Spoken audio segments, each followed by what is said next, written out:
3 days into the silent treatment, Derek, my fiancé and CEO, greenlit his assistant's pitch for a self-driving road trip. He expected me to flip, like always. I didn't. A month later, he came back and saw it. I wasn't the same. He backed Molly, stole my project, and thought I'd explode. I didn't. I just helped her draft the proposal. He trashed everything I built just so she could snag her year-end bonus. I didn't fight back, took the blame, took the hit. Molly was all smug. See? Told you. You can't go at Yara head-on. Give her the silent treatment. She folds. She's scared of losing you. That's why she's playing nice. Derek ate it up, called her smart. Then he pulled me aside, offered a raise, a promotion, even a fancy wedding. First time he'd ever brought it up. But he missed one detail. He'd already signed off on my resignation while he was off playing Road Trip King, and I'd already dumped him. That was it. Clean cut. Nothing left. Yara, Mr. Cromwell needs this proposal ASAP. Sorry to bug you, but finish it before you head out. Molly Leach, Derek's assistant, dropped a fat stack of papers on my desk, all chipper like we were besties. I took them. Got it. She wasn't done. Still smiling, she threw in, Mr. Cromwell and I have a client meeting later. Just leave the docs on his desk. Oh, and tidy up his office before you go. Then she strutted off like she owned the floor, heels clicking, mood sky high. Around me, the office fell quiet. My coworkers shot me that awkward look, half pity, half helpless. Everyone knew Derek Cromwell, CEO of Vantral Corp, was my fiancé. Everyone also knew he blatantly played favorites, and Molly was his number one. He'd yanked her from another firm, made her director, then handed her $1 million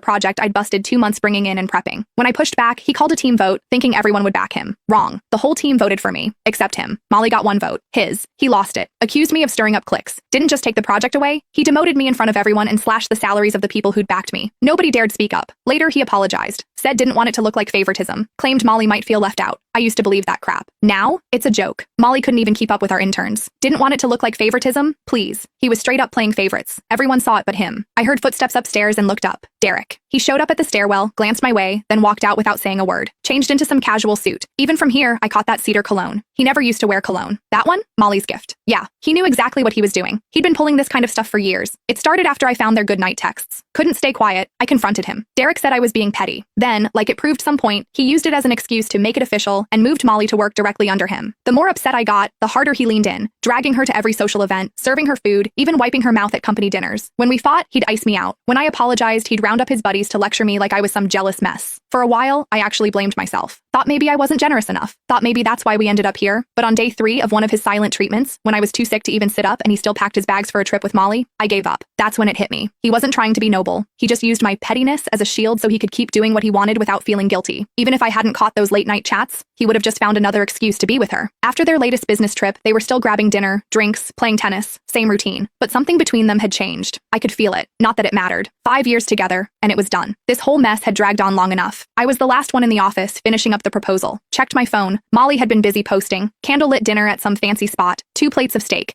Derek, all polished and perfect, cutting hers for her.